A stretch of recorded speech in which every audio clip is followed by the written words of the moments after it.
and what can we do to protect each other. And then my night class, they were concerned about what just happened to me. Did my vote just get thrown in the trash? Right. And What then was this about? we saw springing up across the country different protests, and many of them were young people. Do you think that had anything to do with millennials not understanding that, you know, as time goes on, things will work themselves out, and they want immediate change? You know, for a lot of them, this is their first time. This is their first election. So I would say, look at the reaction of the first-time voters in 2000. And then when they saw, and by nowhere near the margin in which Hillary beat Donald Trump in the popular vote, but they saw Al Gore beat George W. Bush in the popular vote, and then Bush. And if that's your first experience, that's kind of a tough introduction. It's kind of a gut check into American politics. So I think that what you're seeing is the people who've gone through this before, they trust the system more, they've been involved in the system more, they know that we have the legislator to help protect us from whatever craziness Donald Trump might try to do. We know that we have these safeguards in place, and we've seen them in place, and we've trusted them. But the young people, if you think about it, this is your first experience with the system, this is your first experience in election. You see 2.6 million people now vote, in addition, vote for somebody else. And then the loser win. How can you therefore trust those safeguards? How do you trust the system? How do you trust that the Senate is not gonna let Donald Trump go crazy with treaties? How do you trust that the House is not gonna let him sell us up the river under? How do you trust that if the first introduction you had was a nuanced election based off of this Electoral College?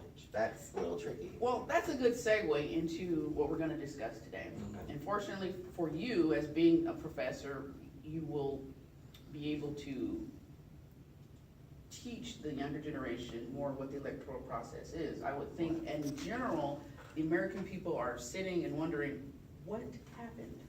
What happened? All the polls did not work out. Democrats were poised to win, at least they thought so.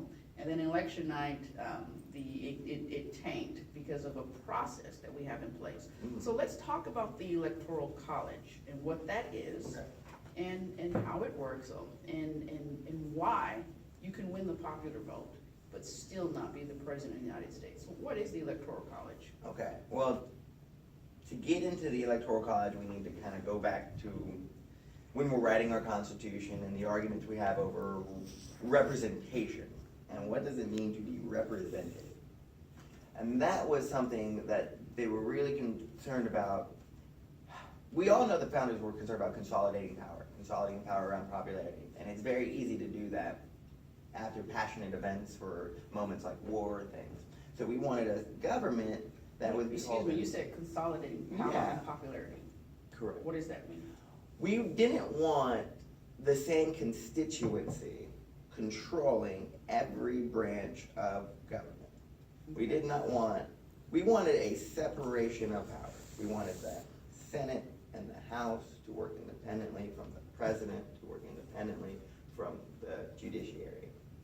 But if you have this one same pool of deciders on each of those branches of government, then they're going to be beholden to the same interest. Okay.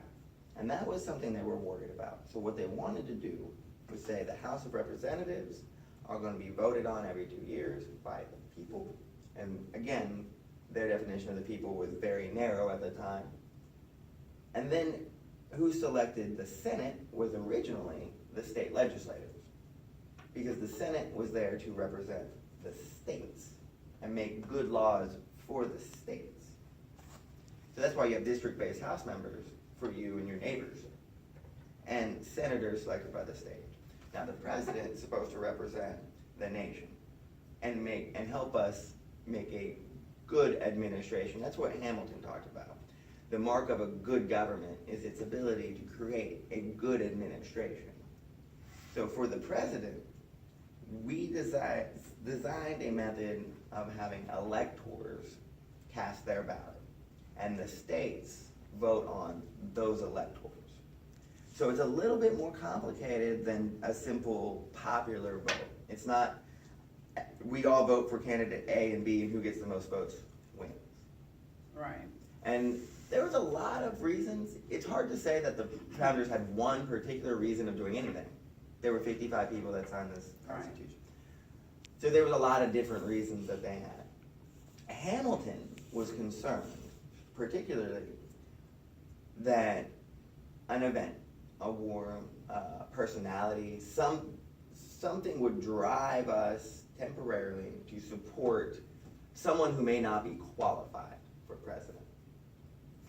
So they designed a system in which we would select people to make the decision for president for us. Now, we can argue the utility of whether that's good now or not, but at that time, there was great concern from Hamilton that we would either have a president that was too held by foreign interests, because we are a brand new nation at this point, or that we would have a president that's elected that did not quite understand the system of Republican government that they were trying to create. Okay, so were those the main two issues addressed? Yeah. Was that in the Federalist Yes, Papers? in the 68th essay of the Federalist Papers, Hamilton addresses particularly that we would have a problem with a president that's held to foreign interests, but that's taken care of in Article 2 of the Constitution. That's taken care of by preventing the president from receiving any benefit from a foreign nation. Okay. And then he was concerned that someone unfit would rise to office. And he said that is handled by the Electoral College. And again, we can deal with the utility, but the reason was for them to act as a buffer. And people can say this is elitist, but Hamilton was. Now, Well, it's interesting that those were the two interests that the Electoral College was designed to protect. yes. The competency of the person elected as well as their foreign interests. We're still hearing that ringing today in our 2016 election. So it seems as though there is some validity in how the process was designed. There's some. I think that the problem we have today is that the founders were very deliberate in their understanding of government and its functions, but they were not very deliberate in their understanding of math. And this is now the 5th time since this process has been in place in which the Electoral College has not voted as this popular vote has decided. This is only the 5th time that's happened. So if you want to see reform or the first measures of reforming this, you have to go back to the first time that this happened. So in 1828, when John Quincy Adams was elected president, he did not win the popular vote. He did, however, win that Electoral College vote. And this did cause controversy. This caused the states to start questioning, how do we now address this? And some states, 29 states, decided, plus the District of Columbia, what they did was they passed state laws requiring their electors to vote as their state popular votes. Other states didn't do that. They didn't want to. Now, which state did that? There's 29 states. 29 of them, okay. And plus DC. Texas is not one of those states. We do not have a law in place requiring our electors. And that's in part because Texas, I mean, we came in, after the John Quincy Adams debacle, and we saw what happened, but we preferred this idea of allowing our electors to make their decision. So we have yet to write any such law. Okay, but as of today, we still have 29 states that require that? Yes, now whether or not those laws are constitutionally valid, that hasn't really been tested. We've had what we call faithless electors before. A faithless elector is what we call an elector who votes against the will of their state. In 2004, an elector from Minnesota refused to vote for John Kerry and instead cast his vote for John Edwards. So we've had a faithless electors before, but in the ones and the twos, not in, I think today we have 8 electors that are talking about possibly not voting for this. How does one become an elector?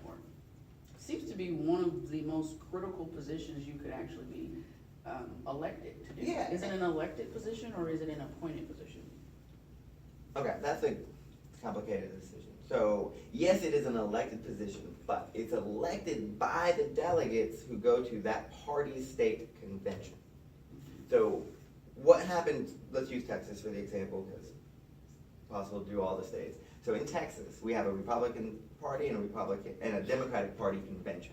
When the Republicans and Democrats meet at their state conventions, they will elect amongst them electors who will represent Texas should the Republican or Democratic candidate win.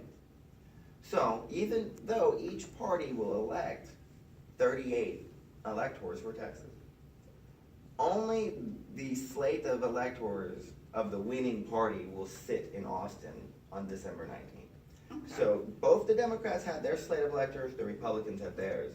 Since Donald Trump won Texas, the Republican slate of electors is who will go to Austin on the 19th. Okay. And we've been hearing some talk amongst one of the Republican electors in Texas saying that they will not cast their vote for Donald Trump. Yeah, Texas is definitely going to be the interesting state to watch the electors from, because we have 38, that's the second most valuable state. So we have more electors to look at. And because there was a lot of tension between Senator Cruz and Donald Trump throughout this campaign. So remember, the electors are seated before the candidates are decided in a lot of these states. Texas is, our conventions were held in June. So we already had our electors decided before Donald Trump won that nomination. So there's a lot of electors out there that may, and we wouldn't know until we survey them all, but they may be part of that Never Trump movement.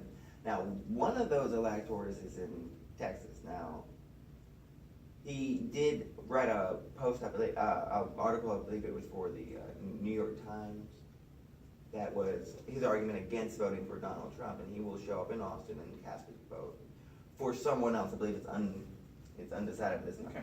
But we've also had one other elector resign flat out, refusing to vote for Donald Trump. And what state was that? Was it And here in Texas. So we've had two, and that shows you the strength of that division between Ted Cruz and Donald Trump, is the fact that we've now had two Texas electors. Right, and we might have seen something similar had Hillary won with the Bernie Sanders. Oh, absolutely. There's an It elector. might have been similar to.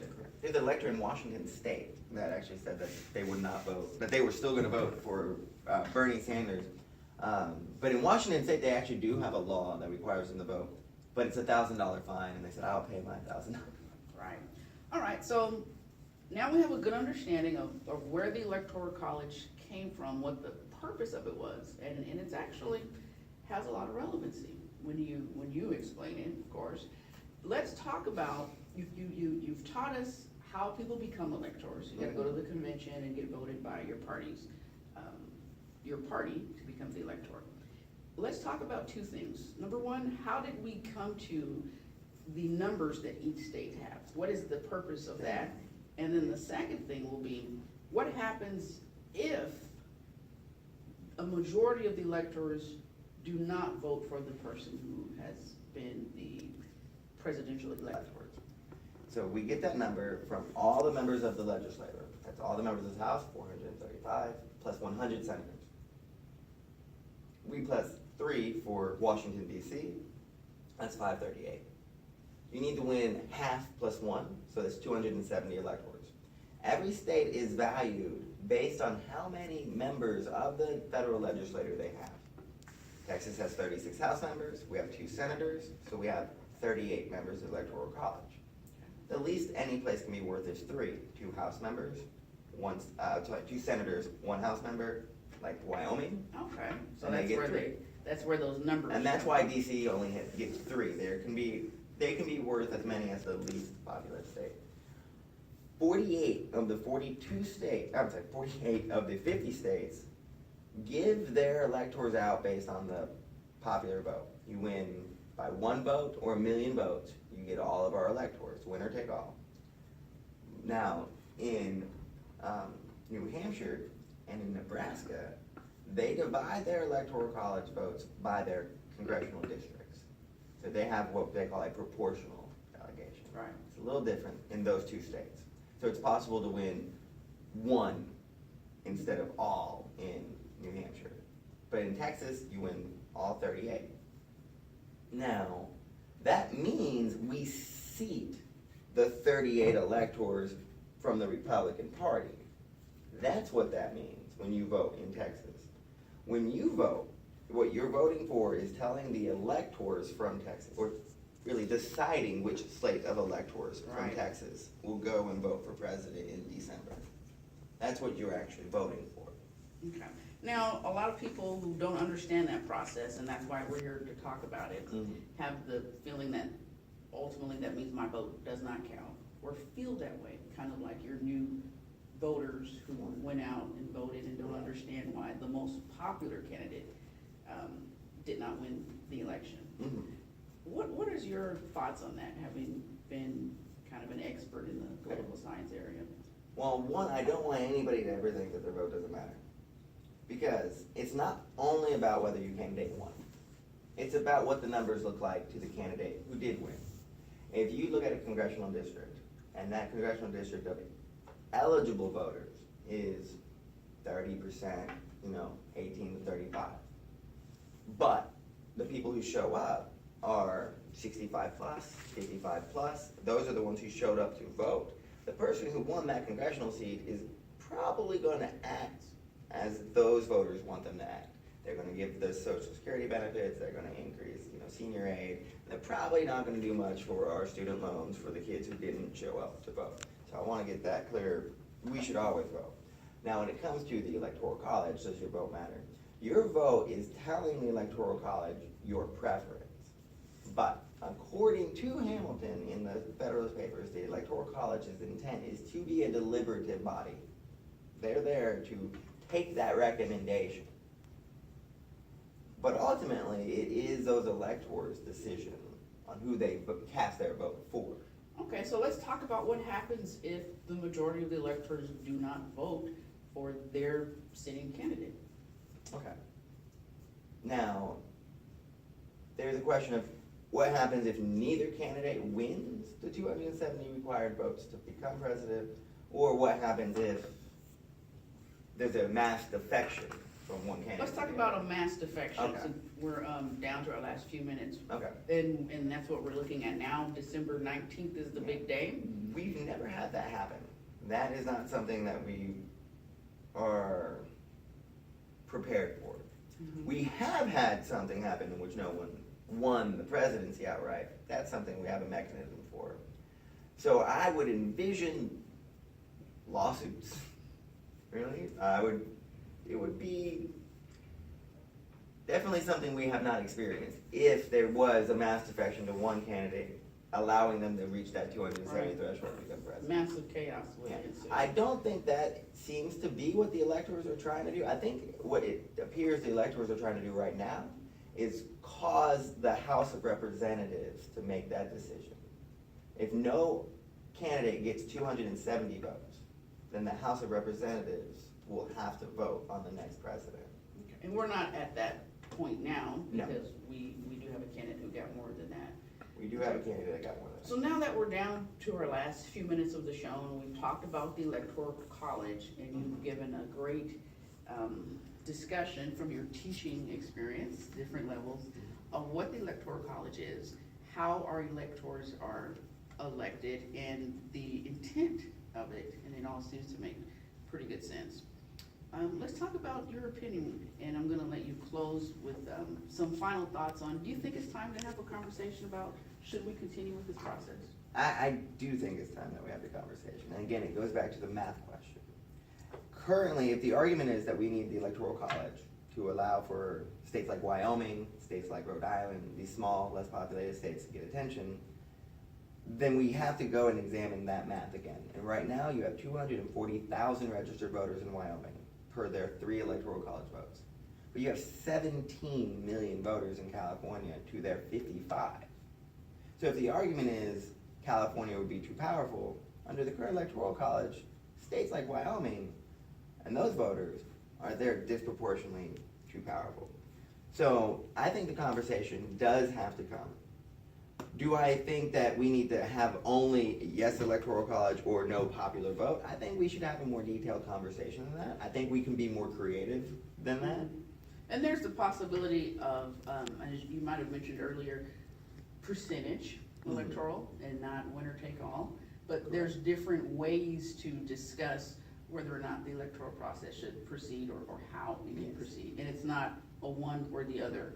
But it also needs to be a conversation that we're willing to have, and we need to start with, well, with the truth, with what the rules are right now. And I think there's been a lot of people talking over the Electoral College. They must do blank, when under the rules, they don't. So whether or not you believe that the Electoral College is good or bad, we have to at least admit that we're not currently playing by the same rules that are written, so it's about time to change them. And I appreciate you coming and talking with us about the Electoral College and explaining how that process works. So we have a better understanding with that. And on Access to Justice, we're trying to promote progressive ideas and get the conversation started. So thank you for coming, Travis. Thank you so much.